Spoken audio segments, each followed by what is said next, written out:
పెద్దపల్లి జిల్లా రామగుండం నియోజకవర్గం Ramagundam railway station నుండి వెళ్లే ఎక్స్ప్రెస్ రైలు నిలుపుదల గురించి మరియు పెద్దంపేట కుందనపల్లి కన్నాల గేటు వద్ద ఫ్లైఓవర్ బ్రిడ్జ్ నిర్మాణాల సమస్యల గురించి అరుణ్ కుమార్ జైన్ జనరల్ మేనేజర్ దక్షిణ మధ్య రైల్వేకు వినతి పత్రం అందజేసిన బీజేపీ రామగుండం అధ్యక్షురాలు కందుల సంధ్యారాణి గ్రామ ప్రజలు మరియు ఇతర జిల్లాల నుంచి వచ్చే ప్రజలకైనా కూడా చాలా ఇబ్బందులు ఎదుర్కోవడం జరుగుతుందని, గర్భిణీ స్త్రీలు మరియు స్కూళ్లకు వెళ్లే పిల్లలకు, కాలేజీ స్టూడెంట్స్ కి యాక్సిడెంట్ అయిన చాలా ఇబ్బందులు ఎదుర్కొంటున్నామని, సమస్యలపై చెప్పిన వెంటనే సానుకూలంగా స్పందించిన రైల్వే యాజమాన్యానికి కృతజ్ఞతలు తెలియజేసినట్టు ఈ సందర్భంగా సంధ్యారాణి మాట్లాడుతూ,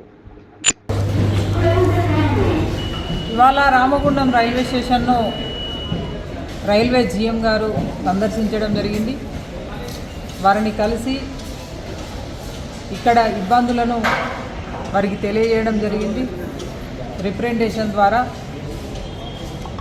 ఈ ప్రాంతంలో ఉన్నటువంటి కుందనపల్లి, పెద్దంపేట, కన్నాల ఈ 3 రైల్వే గేట్లకు సంబంధించి చాలా సంవత్సరాల నుండి అనేక గ్రామాల ప్రజలు ఇబ్బందులు పడుతూ ఉన్నారు. రాకపోకలకి చాలా ఇబ్బందులు అవుతూ ఉన్నాయి. చాలామంది మహిళలు, ప్రసవ వేదనతోటి వచ్చేవాళ్ళు, ప్రయాణికులు దాదాపుగా 20, 25, 30 నిమిషాల పాటు ఆ గేట్ల దగ్గర వేచి ఉండడం, అనేక రకాలుగా ఇబ్బందులు, ఏమన్నా ఇన్సిడెంట్లు అయినా కూడా 108 పోవాలన్నా కూడా చాలా ఇబ్బందికరంగా ఉన్నది.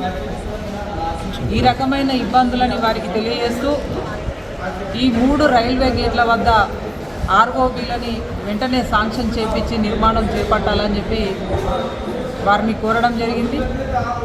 వారు సానుకూలంగా స్పందిస్తూ తప్పకుండా శాంక్షన్ చేపించి వెంటనే ప్రజల ఇబ్బందులను దృష్టిలో పెట్టుకొని త్వరగతిన అవి ప్రజలకి అందుబాటులో తీసుకొస్తామని చెప్పి వారు సానుకూలంగా చెప్పడం జరిగింది.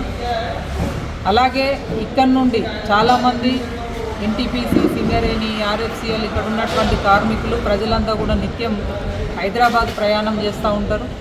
అయితే ఉదయం భాగ్యనగర్ తర్వాత మళ్ళీ సికింద్రాబాద్ వెళ్ళేటువంటి ట్రైన్స్ లేకపోవడంతో ప్రత్యేకంగా మరొక రైలుని ఉదయం 8, 9 ఆ మధ్యలో ప్రత్యేక రైలుని ఏర్పాటు చేయాలని చెప్పి వారిని కోరడం జరిగింది. అలాగే ఈ ప్రాంతం నుండి వెళ్ళే వాళ్ళకి తిరుపతికి ఒక ప్రత్యేక రైలును ఏర్పాటు చేయాలని, తర్వాత ఇంకా ఇక్కడ నుంచి దీని మీదుగా వెళ్ళేటువంటి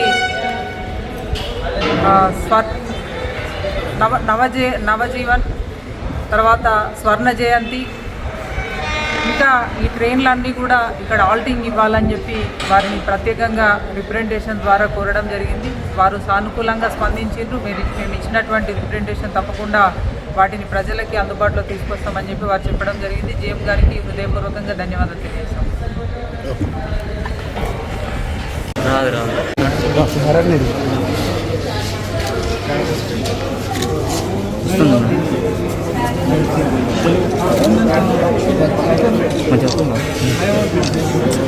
మేడం